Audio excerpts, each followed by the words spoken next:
Πριν κλείσουμε λοιπόν, Απόστολο Χριστοδουλάκη, έχεις να μας πεις πάντα, μας λες τα αποκλειστικά σου πριν φύγεις από αυτό το στούντιο.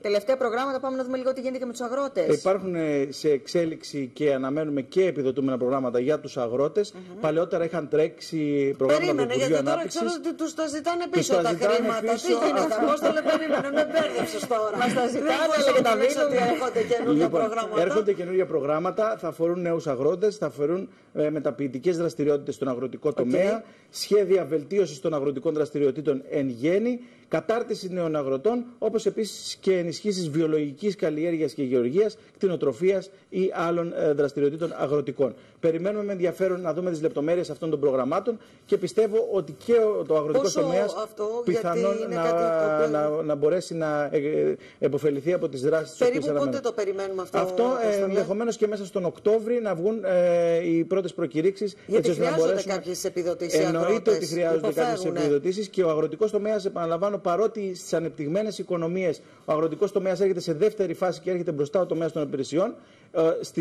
σχεδόν πάντα ο αγροτικός τομέας είναι ο τομέας στον οποίο βασίζεται μια οικονομία σε περίοδους ύφεσης, κρίσης και όλων των δύσκολων καιρών. Απόστολε Χριστοδουλάκη, πραγματικά σε κάθε συνάντηση που σε έχουμε εδώ μέσα στο στούντιο του SBC, πραγματικά φεύγοντας και οι τηλεθεατές αλλά και εμείς είμαστε με ένα χαμόγελο, γιατί έχουμε κάτι να περιμένουμε και βεβαίως αναμένονται λοιπόν αυτά τα προγράμματα. Αυτό θα θέλαμε να ξέρουμε. Αναμένονται αυτά τα προγράμματα.